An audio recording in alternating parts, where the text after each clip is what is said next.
하나님의 말씀은 마가복음 5장입니다. 신약 성경 60쪽에 있습니다.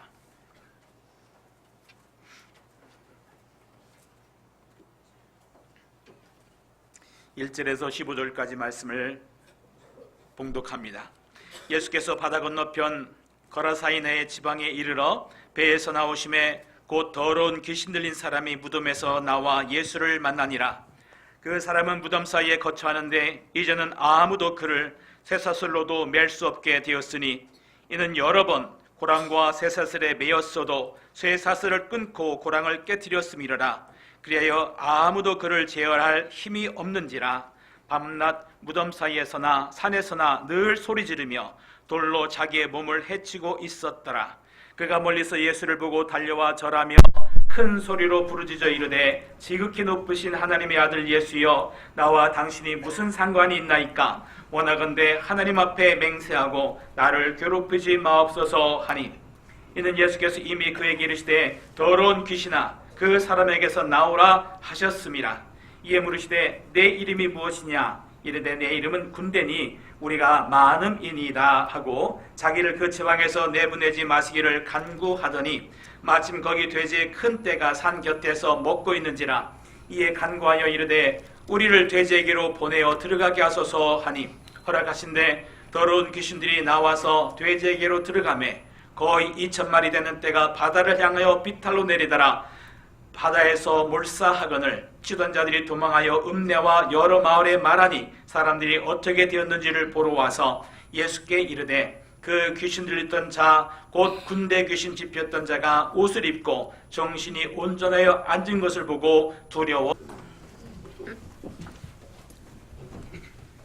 할렐루야. 아멘. 이 시간 저를 보고 저는 우리 성도님들 향해서 서로 고백하면서 인사하십시다. 예수 안에 있는 나에게는 결코 정죄함이 없습니다. 우리 서로 고백하면서 인사합시다. 시작. 예수 안에 있는 나에게는 결코 정죄함이 없습니다. 아멘. 다시 한번 하십시다. 시작. 예수 안에 있는 나에게는 결코 정죄함이 없습니다. 아멘. 말씀대로 실제 삶 속에서 적용하면서 우리가 그렇게 능력 있게 살아갈 수 있기를 축복합니다. 하나님께서 우리의 모든 죄를 대신 예수 그리스도 하나님의 아들에게 모든 죄를 다 지게 하시고 우리를 대신하여서 형벌을 받으심으로 말미암아 우리는 예수 그리스도와 연합하여서 이미 우리의 옛사람과 죄의 사람은 십자가에서 함께 못 박혀서 심판받아서 이미 죽었음을 믿으시기 바랍니다.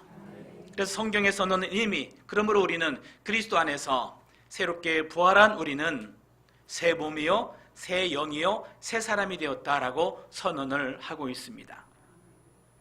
이것을 믿고 살아가는 것이 바로 그리스도인의 삶인데, 그래서 그 믿음 안에 들어온 사람을 하나님 나라에 들어왔다라고 말하고 하나님의 이스라엘 자손이다라고 말하고 있습니다.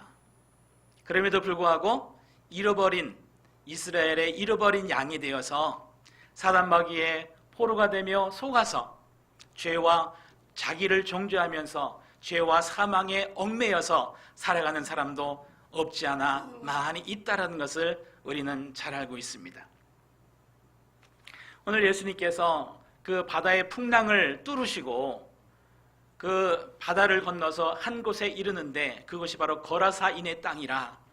그런데 거기에 한 사람이 있었는데 그 사람은 정말 귀신이 들려서 형편이 정말 딱했다라고 말하고 있습니다. 무덤 사이에서 아무도 없는 무덤 사이에서 거기에서 밤낮을 살아가고 있으며 자기 몸을 해하고 사람들이 그를 절제시키기 위하여서 밧줄로 또는 쇠사슬로 묶었지만 그것을 다 깨뜨리고 그를 제어할 사람이 한 사람도 없었다라고 말합니다. 무서워서 그 사람 근처에 갈 수도 없고 그 사람은 산에서 소리치면서 사람들을 무섭게 하고 자기의 몸을 해하는 정말 사정이 딱한 가운데 이 사람이 그곳에 거하고 있었다라는 것입니다. 그곳에 예수님께서 찾아가셔서 그를 치유해 주시고 그 모든 귀신을 내쫓으시사 그로 하여금 온전케 하시고 또 새로운 삶을 살 수 있도록 인도하시는 그러한 말씀이 오늘 말씀의 내용입니다. 이 사람도 이스라엘 사람일 것입니다. 아마 유대인일 것입니다.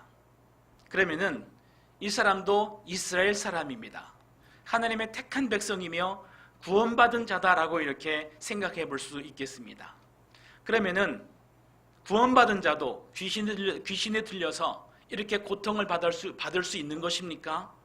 하나님께서는 구원받은 자에게 거룩하게 하시고 의롭게 하시고 온전케 하셔서 하나님의 자녀가 되게 하셨고 성령으로 또 예수님께서 함께 하시고 하나님께서 함께 하시는데, 그리고 구원받은 자를 이미 사망의 땅에서 하나님의 나라로 옮기셨다라고 말씀하고 있는데, 그런 사람에게도 이런 귀신이 들릴 수가 있으며 악한 영이 침투하여서 2,000마리가 되는 그런 악한 영이 그를 괴롭히면서 정말 소외되고 자기를 괴롭히며 자기를 학대하면서 그렇게 살 수가 있겠습니까? 가능합니다. 왜냐하면 모르기 때문에 그래요. 내가 구원받은 것을 모르기 때문에 그래요. 구원의 능력이 얼마나 강한 것인지를 모르기 때문에 그래요. 듣기는 들어도 믿지 않기 때문에 그래요. 그리고 내 속에서 일어나고 내가 행하는 죄로 말미암아서 나는 여전히 죄인이고 나는 구원받지 못한 증거가 지금 오늘 내 마음속에서 내 삶 속에서 일어나기 때문에 나는 구원받지 못했어. 나는 저주받았어. 나는 사단의 종노릇을 할 수밖에 없어라고 하면서 죄에 끌려다니는, 자기의 감정에 끌려다니는, 세상의 어떤 그런 그 환난과 세상에 주는 두려움 때문에 두려움에 쫓겨다니는 그러한 삶을 얼마든지 살 수 있다라는 사실입니다. 왜 그렇습니까? 속아서 그렇습니다. 누구에게 속아요? 사단 마귀에게 속아서 그렇다라는 것입니다. 얼마든지 그러한 삶이 가능하다라는 것입니다. 1972년에 괌이라는 섬에서 일본군이 발견됐습니다. 2차 대전의 마지막 전투가 그 괌에서 벌어졌는데, 거기 괌 전투에서 2만 명의 일본군들이 전사하면서 거기서 이제 물러가고, 그 다음에 이제 일본군이 항복하면서 전쟁이 끝났는데, 어떤 한 사람이 다른 사람들은 다 투항하고 자살하면서 다 이제 내려갔는데, 한 사람이 거기 끝까지 숨어 있었습니다.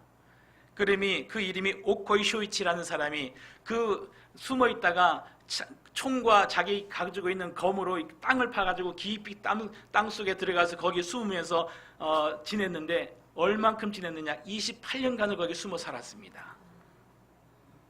그래서 낮에는 굴속에 살고 밤에는 밖으로 나와서 이제 과일을 따고 쥐를 잡고 어떤 개구리를 잡으면서 거기에서 28년간을 버텼다. 그러다가 사냥꾼이 산에서 이렇게 돌아다니다가 그 사람을 발견해가지고 신고를 했습니다.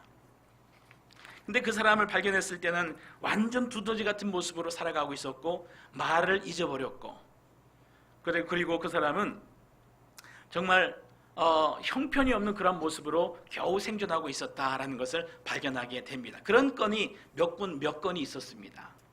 28년 동안을 왜 그렇게 살았을까요? 속아서 그렇습니다. 전쟁이 끝난 것을 몰랐기 때문에. 그리고 나중에는 하늘에서 비행기가 왔다 갔다 하면서 전쟁이 끝났다라는 것을 아마 알았다라고 합니다. 그런데 항복할 수가 없어. 일본군은 절대로 항복할 수가 없어라는 그런 생각 때문에 산속에서 28년간을 두더지처럼 살았다라는 그런 이야기를, 그런 것이 신문에 대대적으로 보도된 것을 볼 수가 있습니다. 그때가 1972년입니다. 이와 같이 모르면은 그렇게 살아갈 수가 있습니다. 끝났는데, 그리고 해방되었는데, 그리고 참 자유케 되었는데, 하나님께서 구원하셨는데, 그 구원의 은혜 가운데서 누리도록 하나님께서 모든 것을 다 우리에게 허락하여 주셨는데, 모른다는 것은 뭐냐면 사단이 속이는 것입니다. 속고 있으면, 모르면은 얼마든지 그렇게 살 수 있다라는 것을 오늘 말씀을 통해서 생각해 볼 수가 있겠습니다. 즉, 지금 거라사의 땅에 지금 거하고 있는 그 귀신 들린 자는 고통을 받고 있는데, 하나님께서 그에게 주신 그 구원의 은총이 얼마나 크며 그가 하나님의 백성으로서 누릴 그 영광과 그 권세가 얼마나 큰지를 모르기 때문에 마음속에서 일어나는 여러 가지 감정과 그 속에서 역사하는 악한 영의 그런 반응을 따라서 그가 마음과 생각과 그의 말에 그 마음속에서 일어나는 그 부정적인 생각을 따라서 살아가는 모습, 그것이 이제 거라사인의 땅에 있었던 그 사람이 야, 그런 사람이 있을까? 정말 딱하다라고 말하지만 이것을 한번 적용을 해볼 수 있길 바랍니다. 예수 그리스도 안에서 참 자유를 누리지 못하면, 하나님께서 주신 이 구원의 은총의 그 비밀을 우리가 깨닫지 못하면은 옛사람의 모습으로 얼마든지 살아갈 수가 있다라는 사실입니다.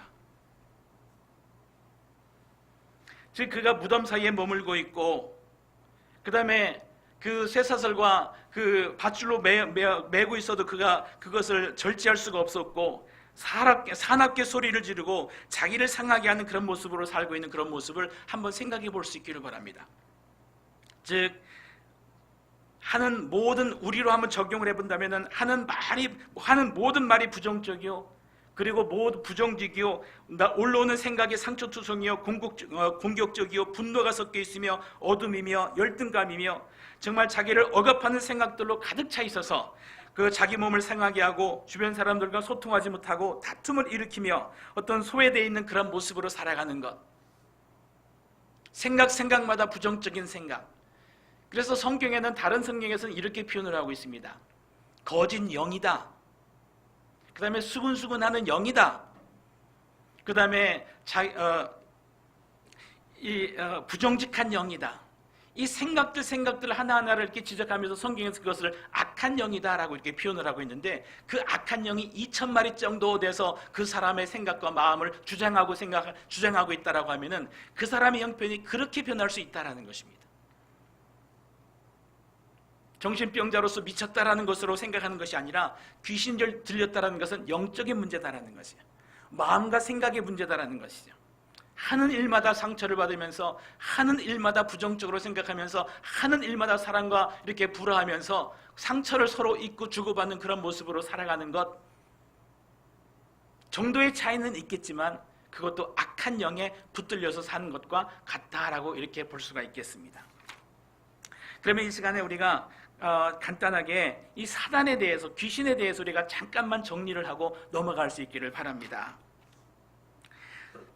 이 사단은 예수님께서 이 땅에 오셔서 여러 가지 사역을 하셨는데, 지난주에 우리가 말씀을 나눌 때는 주님께서 바람과 풍랑을 잔잔케 하셨다라는 그런 사건을 우리가 그 말씀을 통해서 나누었습니다.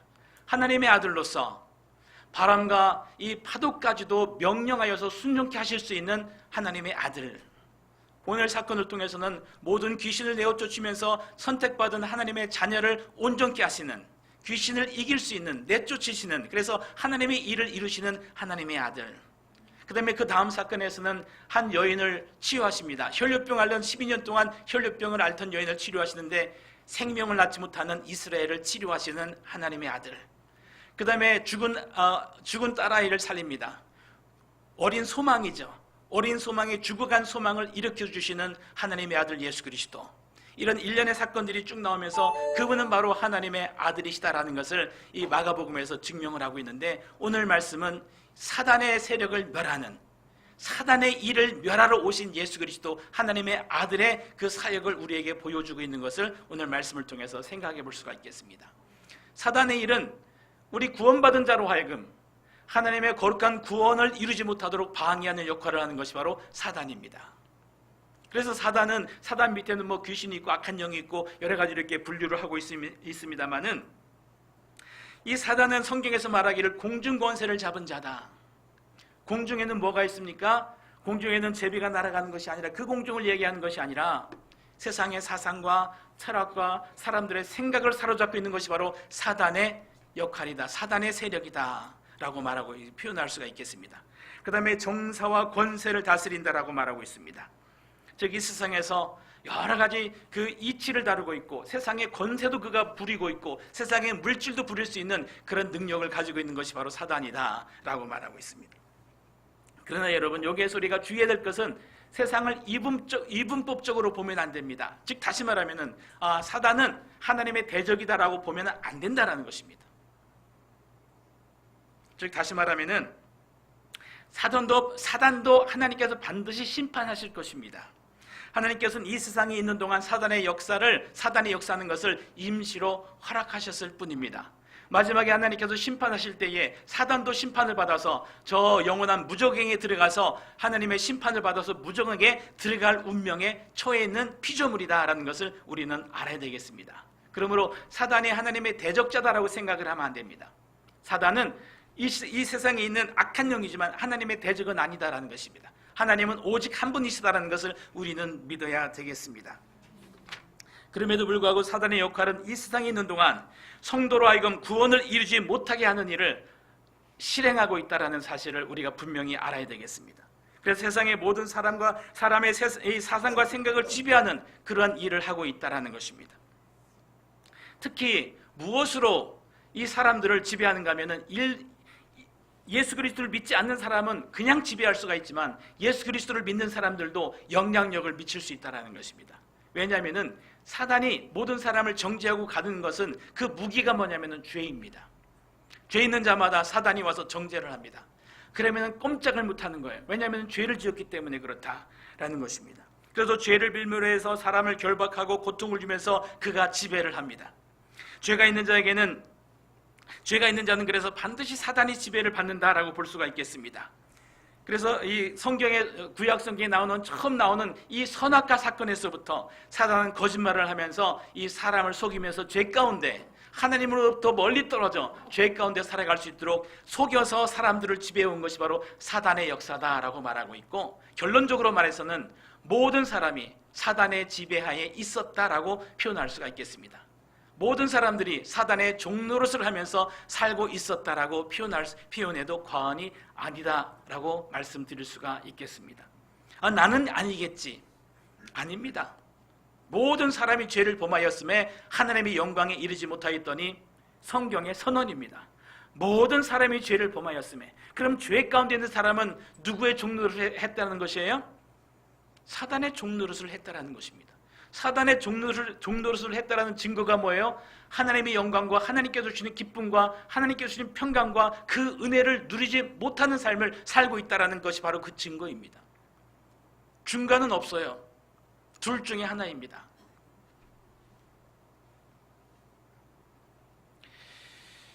그러니까 우리 사단은 그럼 어디에서 역사하느냐? 사람의 영에서는 역사할 수가 없습니다. 하나님께서 우리 안에, 그리스도인 안에 영을 살려주셨는데 우리 영에는 오직 성령만이 오셔서 우리 영과 교제하면서 우리 마음과 생각을 주장하시면서 우리의 삶을 구원으로 이끌어 가시는 그 우리의 진짜 내가 바로 영이 우리 안에 있는데, 그 영 안에는, 영에게는 이 사단이 침투할 수가 없고 영향을 미칠 수가 없다라는 것을 우리는 믿어야 되겠습니다. 그럼 어디에서 역사를 해요? 우리 마음과 생각입니다. 근데 우리 마음과 생각에서는 성령께서 우리 안에 오셔서 성령의 그 마음을 주시고 성령의 감동을 주셔서 우리 마음과 생각을 새롭게 함으로 우리의 삶을 변화시킬 수 있도록 마음을 통해서 역사하는데, 동시에 사단도 거기에서 악한 생각을 심어주고 옛 생각을 자꾸 생각나게 하면서 옛 습관대로 죄 가운데서 살아가도록 역사하는 그런 사단의 역사도 역시 있다라는 것을 우리는 생각을 해야 되겠습니다. 그러면은 우리가 이제 믿는 자에게는 결코 정죄함이 없다라고 우리가 선언을 했습니다.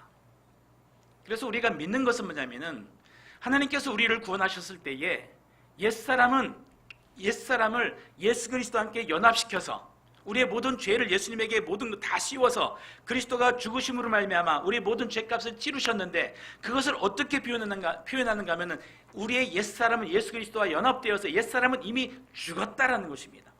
그러면서 이제 우리가 하나님의 자녀가 되었는데 이 사람은 지쳐서 내려온 것이 아니라 그 사람은 죽었고 완전히 우리를 새롭게 거듭나게 하셨다.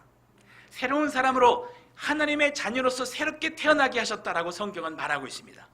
그러므로 옛사람과는 전혀 다른 본성, 전혀 새로운 영, 새로운 사람이 되어서 우리에게는 결코 정죄함이 없다라는 것입니다. 우리에게는 죄가 없고 거룩하고 깨끗하다라고 성경에서는 선언하고 있음을 믿으시기 바랍니다. 그럼 우리에겐 죄가 있어요? 없습니다. 믿으시기 바랍니다. 그렇기 때문에 우리가 우리 안에 성령이 오셔서 역사하며 우리로 하여금 거룩한 길을 갈 수 있도록 인도하신다라는 것을 우리는 알아야 되겠습니다. 그런데 사단의 역사가 어떻게 역사를 하는가 하면은 못 믿게 하는 거예요. 이 사실을 못 믿게 하는 거예요.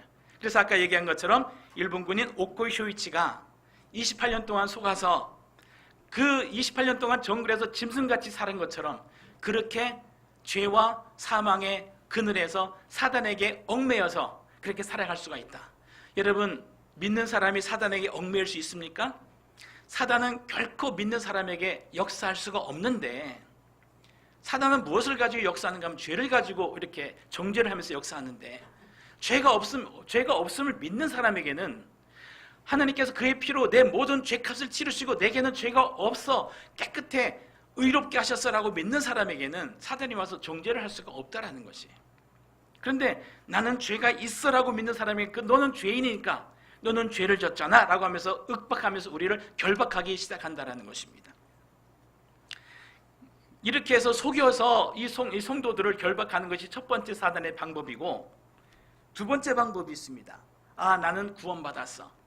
하나님께서 나를 새롭게 하셨고 나는 거룩한 하나님의 자녀가 되었고 이미 하나님의 나라에 나는 옮겨진 사람이 되었어. 여기에는 사단이 역사할 수가 없어라고 믿는 사람이 있어요. 믿어요. 그런데 사단이 어떻게 역사를 하느냐? 멀리에서 옛사람의 속에 있는 것들을, 그 감정들을, 저쪽에 있는 시체가 있어요. 옛사람이 죽어 있는 시체가 저쪽에 있다고 하십시다. 거기서 옛사람의 감정과 어떤 분노와 옛사람의 성질을 다 꺼내가지고 불화살을 쏩니다. 내 속에서 탁 일으키는 거예요. 탁탁 일으키는 그것을 화전을 쏜다, 불화살을 쏜다 이렇게 말을 합니다. 그러면 그 죄가 내 속에서 막 죄가 올라오는데 그 죄가 내 것입니까? 아니면 내 것이 아닙니까? 믿으시기 바랍니다. 내 것이 아닙니다. 내 속에 들어온 죄지 그것은 내 것이 아니다라는 것입니다. 왜 내 것이 아닙니까? 나는 새 사람이 되었기 때문에. 하나님의 약속을 믿으시기 바랍니다. 감정을 믿지 마시고 하나님의 약속을 믿으시기 바랍니다. 그래서 내 속에 어떤 분노가 올라오고 내 속에 옛 습관이 올라오고 내 속에 어떤 그런 분열이 올라오고 했을 때에 그것을 어떻게 해야 돼요? 믿음의 방패를 가져라라고 말합니다. 믿음의 방패를 딱 들으라는 것이에요. 오지마, 그건 내 것이 아니야. 짜증이 오면 그건 내 것이 아니야. 너는 가, 예수 이름으로 물러가 라고 하면서 내 속에 올라오는 생각을, 그것을 버리라는 것입니다. 그게 바로 믿음의 방패를 드는 거예요. 믿음의 방패가 뭐예요? 예수 그리스도의 보혈입니다. 하나님의 언약의 말씀입니다. 말씀을 붙들고 나는 그리스도 안에서 새롭게 되었어. 이제 나를 주장하는 것은 성령님이고 예수 그리스도의 생명, 예수님께서 나를 주장하시고 인도해 가시는데 나는 그 생명만을 받을 거야. 그 믿음을 가지고 이 믿음의 방패를 들고 머리에는 뭐를 쓰라고요? 구원의 투구를 쓰라고 말했어요. 나는 구원받은 하나님의 자녀야. 이 구원의 투구를 쓰라고 성경에서는 말하고 있습니다. 이것이 우리가 영적 싸움을 싸워나갈 수 있는 그런 방법이다라는 것을 오늘 말씀을 통해서 생각해 볼 수 있기를 바랍니다. 이제 그럼에도 불구하고 계속해서 이제 멀리서 사단이 내게 와서 역사한다라고 생각하지 말고 이렇게 생각을 해야 됩니다. 사단이 불화살을 쏘는데 자꾸 그것이 하나씩 내게 쌓이니까 나 그 자꾸 이제 반복되는 죄를 짓고 그리고 내가 쓰러지기도 하고 그리고 내가 실패도 하니까 나는 아직 구원받지 못했구나. 구원받았다가 다시 죄를 지으니까 나에게 내가 더러워졌구나. 내가 하나님 앞에 쓰임받을 수가 없으면 하나님 앞에 나갈 수가 없는 죄인이구나 라고 하면서 자꾸 자기를 정죄하게 됩니다. 자기를 정죄하게 되면 어떻게 돼요? 끌려가는 거예요. 근데 그 정죄감이 오고 죄가 들어오고 계속 불화살을 계속 맞으면은 그 다음에는 사단이 나를 부리는 것은 멀리서도 얼마든지 부릴 수 있다는 것이. 왜냐하면 얼마든지 속일 수 있기 때문에 자기 마음대로 끌고 갈 수 있다는 것입니다. 그것을 그러면은 사단이 내게 들어와 있지 않다 하더라도 나를 부리는 것은 똑같다라는 것이에요. 쇠사슬에 얽매고 밧줄로 묶어서 나를 끌고 가는 것은 똑같다라는 것이에요. 이게 영적인 실제다라는 것입니다. 그런데 그런 사람에게 누가 찾아오셨어요? 예수님께서 찾아오시는 것입니다. 예수님께서 찾아오셔서 그 사람을 고치시는데 예수님께서 고치시는 것은 굉장히 간단합니다. 사단아 물러가라. 여기서 말해 더러운 귀신아 그 사람에게서 나오라라고 말합니다. 그러니까 사단이 말을 들어야 안 들어요? 말을 듣습니다. 왜 말을 듣습니까? 하나님의 아들이기 때문에 듣는 것도 있고 예수님께서는 확실한 것이죠. 내가 저를 향하여서 예수님께서 모든 죄를 지시고 그리고 이 사람의 죄가 확실하게 깨끗하게 된 것을 예수님께서는 너무나 확실하게 진리를 확실하게 아는 것이죠. 사단을 이길 수 있는 방법이 뭡니까? 다른 것이 아니라 믿음입니다. 하나님께서 나를 깨끗게 하셨다라는 것. 모든 죄를 도말하셨다라는 것, 그리고 내게는 죄가 없다라는 것, 하나님께서 의롭게 하셨다라는 것, 그것을 믿고 믿음으로 사단아 물러가라. 너는 나에게 아무런 혐의가 없고 나와 상대할 아무 일이 없다. 너는 가라라고 말해야 됩니다. 그러면 어떻게 돼요? 진리가 능력입니다. 믿음이 능력입니다. 예수님께서 모든 것을 확실하게 하시니까 사단아 그 사람에게 네가 있을 이유가 없다. 물러가라. 이 사람은 하나님의 택한 자요, 하나님께서 깨끗하게 하신 자요, 하나님의 아들이다. 물러가라 하니까 사단이 물러갈 수밖에 없는 거예요. 왜냐하면 속여서 지배하고 있었거든요. 완전히 그 사람을 속여가지고 그 사람을 포로 잡고 있었거든요. 진리가 드러나니까 이 사단은 힘이 없다라는 것입니다. 왜냐하면 이 사람에게 죄가 없기 때문에 그래요. 죄를 안 져서 죄가 없습니까? 아니죠. 의롭게 행하였기 때문에 이 사람이 죄가 없는 겁니까? 아니죠. 왜 죄가 없어요?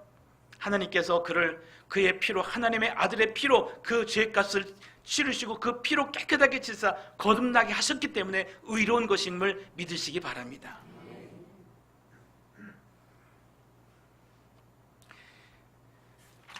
제가 어렸을 때 유명한 사람의 이름을 알고 있는데 그 사람의 이름이 고재봉이라는 사람입니다. 제가 태어날 때 아마 태어난 그 해나 그 다음에 이 사람이 도끼 살인을 저지릅니다. 근데 제가 10살 이후까지도 그 사람이 얼마나 유명했는지 사람마다 막 고재봉 도끼 살인 막 고재봉 하면서 굉장히 유명했습니다. 굉장히 충격적인 사건이었죠. 근데 그 사람이 어떤 일이 이제 그 사람이 고아로 태어났고 시골에서 자라면서 이렇게 배우지를 못했습니다. 이제 그러다가 이 사람이 이제 때가 되어서 군대를 갔는데, 군대를 가서 이 박중령이라는 사람 집에 가서 허드렛 일을 하면서 이제 도와주는 그런 역할을 하다가, 그 당시에는 군대가 너무 배고프니까 동태랑 이렇게 음식을 몇 가지 훔쳐가지고 950원어치를 훔쳐가지고 이제 달아나게 됩니다. 그런데 그 가정부가 그것을 고발을 해버려요. 그래서 그 사람이 군대 법정에 가서 거기서 이제 그 실형을 군법회의에 넘겨져서 언도를 받고 실형을 받게 됩니다. 실형을 받게 되고 이제 그 실형을 받고서 다시 나왔죠. 근데 박중령 밑에 있다 보니까 박중령이 그 사람을 괴롭히기 시작합니다. 애인에게 편지 왔는데 애인의 편지를 다 공개하면서 그 사람에게 창피를 줍니다. 그래서 머리를 발로 이기면서 그 사람에게 굉장히 창피를 주는데 또 거기에다가 이 애인이 변심을 해서 떠나버립니다. 이때 이 사람이 고재봉이라는 사람의 속이 뒤집히기 시작하죠. 그래서 탈영을 해버립니다. 술을 마십니다. 아주 술이 만취해가지고 다시 도끼를 가지고 돌아와서 박중령 집에 가서 몇 사람을 다 도끼로 죽이는데 박중령이 아니라 잘못해서 이중령 집에 들어가서 이중령을 죽이게 됩니다. 그러면서 그 사람이 이제 도망을 하게 되죠. 도망을 하게 되는데 한 달 만에 붙잡히게 됩니다. 완전히 사단 마귀 악한 영이 그의 온 몸과 마음을 전체적으로 지배하게 되는 그러한 가정 가운데 이 사람이 그러한 일을 행할 수밖에 없는 상황 가운데서 그 사람이 가는 모습을 볼 수가 있습니다. 한 달 만에 붙잡혀서 돌아오게 됩니다. 그 사람의 눈에는 살기가 막 빛이 나오기 시작하고, 그 감옥에 있으면서 간수가 쳐다보면 간수의 눈을 막 찌릅니다. 손으로 찌르고. 그 다음에 막 벽에다가 자기 머리를 이기면서 자기 자해를 합니다. 그리고 같이 있는 감방에 있는 사람들을 굉장히 그냥 못 살게 굽니다. 고재봉만 나타나기만 하면 사람이 벌벌벌 떠는 거예요. 그래서 이 사람이 사형 언도를 받습니다. 사형 집행 날을 지키고 이제 기다리고 있는데 초등학교 3학년 학생이, 그다음에 여러 이제 사람들이 편지를 썼는데 초등학교 3학년 학생이 고재봉에게 편지를 씁니다. 그 편지 내용을 읽어드리겠습니다. 고재봉 아저씨, 사람들은 아저씨를 살인마라고 부르면서 무서워하지만 저는 아저씨 사진을 봤는데 그렇게 보이지 않아요. 아저씨가 그런 일을 한 것은 진짜 마음으로 한 것이 아니지요. 교회에서 들었는데 예수님이 돌아가실 때 예수님 곁에 있던 강도도 사형을 당했대요. 그런데 선생님 말씀이 그 강도도 하늘나라에 올라가서 예수님과 함께 있게 되었대요. 죽을 때 회개하고 믿었기 때문이래요. 그러니 아저씨도 예수님을 꼭 믿으세요. 실은 제가 어제 친구하고 싸움을 했어요. 친구들은 아저씨가 무서운 사람이라고 했고 저는 아니라고 했거든요. 아저씨, 저는 요즘 아저씨가 하늘나라에 들어갈 수 있게 해달라고 기도하고 있어요. 아저씨도 너무 슬퍼하지 마시고 저처럼 기도하고 주무세요. 또 편지 드릴게요. 이 편지를 이제 보내게 됩니다. 또 어떤 목사님, 시골의 목사님에게서 또 이렇게 또 편지를 이제 보내게 됩니다. 이런 눈물 어린 기도와 이런 사랑의 편지가 이상하게도 고재봉의 마음을 움직이게 됩니다. 하나님의 은혜가 눈 녹듯이 그의 마음을 녹이게 됩니다. 얼음장 같았던, 살기가 등등했던 그의 마음이 녹아져서 옥중에서 어느 날 예수 그리스도를 영접하게 됩니다. 예수 그리스도를 영접한 이후에 그는 밤을 새워서 성경을 읽기 시작합니다. 성경을 읽기 시작하면서 그 마음이 뜨거워졌고 그가 변화되었습니다. 그러면서 그는 이제 동료들에게 이 복음을 전하는 사람이 되었습니다. 그가 사람이 변화되니까 그 간수들이 그 사람의 사형을 2년을 연기해 줍니다. 그 사람이 감옥에 있는 동안 3,000명을 전도합니다. 가는 곳마다 이 3,000명을 전도하는데 처음에 첫날 전도할 때는 이렇게 전도했다고 합니다. 야, 너 나 알지? 나 사형수야. 내가 너 하나 죽인다고 그래서 나는 전혀 문제가 없어. 어차피 죽을 거거든. 그러니까 말 들어. 너 죽을래? 예수 믿을래? 이렇게 해가지고 첫날 5명을 전도했다고 합니다. 그렇게 하면서 전도를 시작하는데 그 다음부터는 그렇게 전도한 것이 아니라 눈물로 전도하기 시작합니다.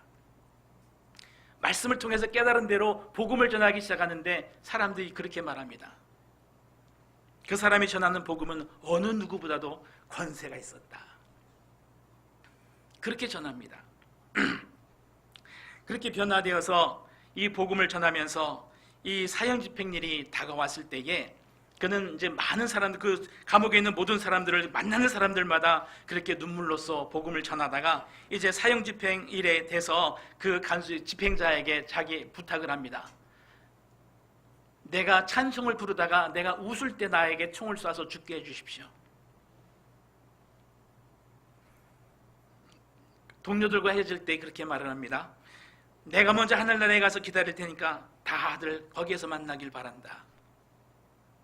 그래서 545장 하늘 가는 밝은 길이 부르다가 3절을 부르면서 웃을 때에 그가 총을 맞아서 이제 죽게 됩니다. 그때 그 형을 집행했던 사람들이 그렇게 표현을 하고 있습니다. 그의 모습은 너무나 평화스러웠다라고 이렇게 표현을 한 것을 볼 수가 있습니다.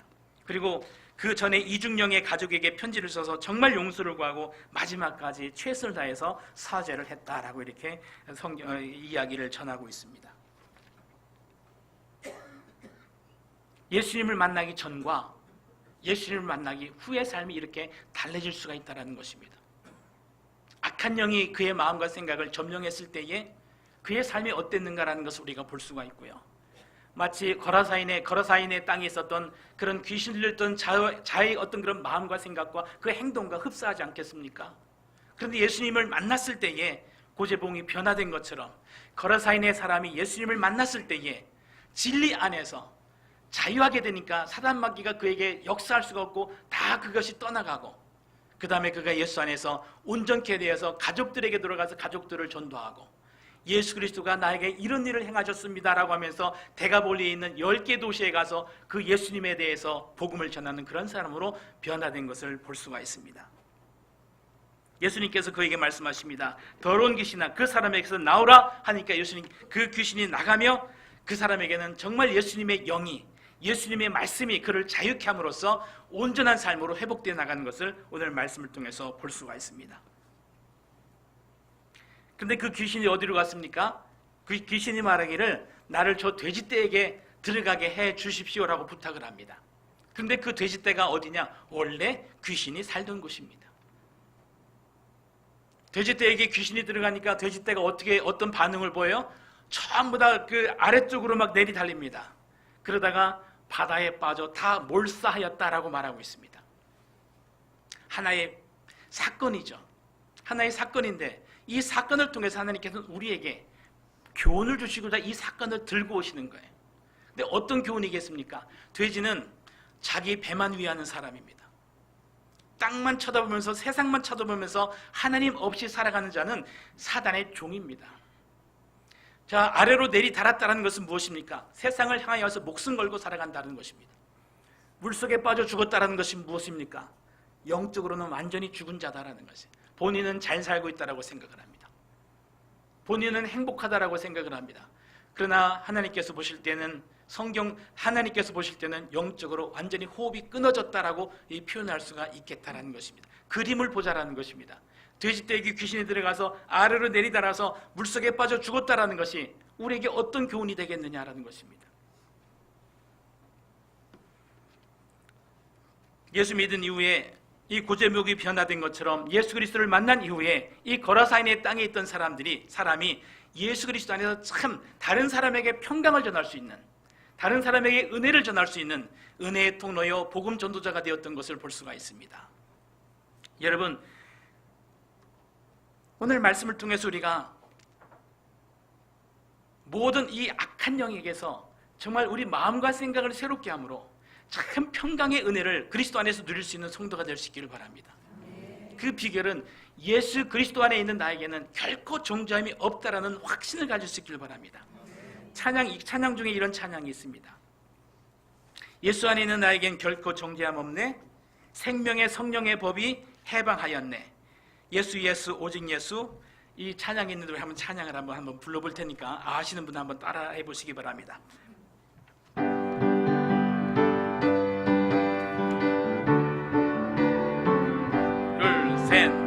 예수 안에 있는 나에겐 결코 정죄함 없네, 생명의 성령의 법이 해방하였네. 예수 안에 있는 나에겐 결코 정죄함 없네, 생명의 성령의 법이 해방하였네. 예수 오직 예수 오직 예수.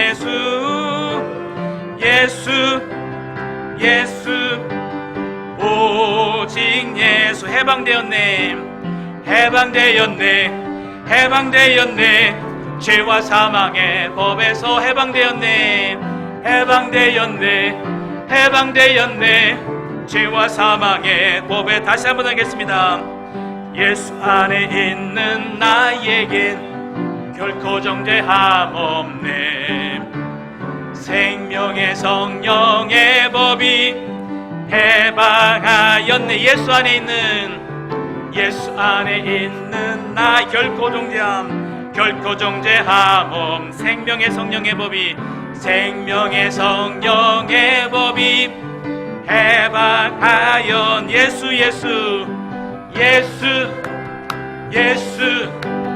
오직 예수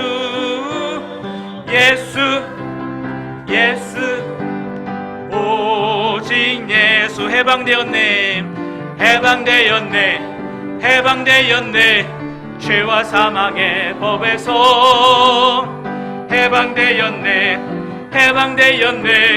죄와 사망의 법에서.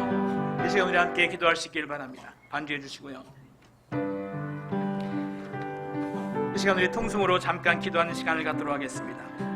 하나님의 자녀가 되게 하셨습니다. 우리를 의롭게 하셨고 거룩하게 하셨습니다. 믿음의 확신을 갖게 하여 주시옵소서. 죄와 사단의 법에서 우리 죄와 사망에서 해방되었음을 매일마다 선포하면서 살게 하여 주옵소서. 절대로 사단의 종노릇 하지 않도록 하나님 나를 도와주시옵소서. 우리 함께 잠깐 기도하는 시간을 갖도록 하겠습니다. 아버지 하나님, 우리를 하나님의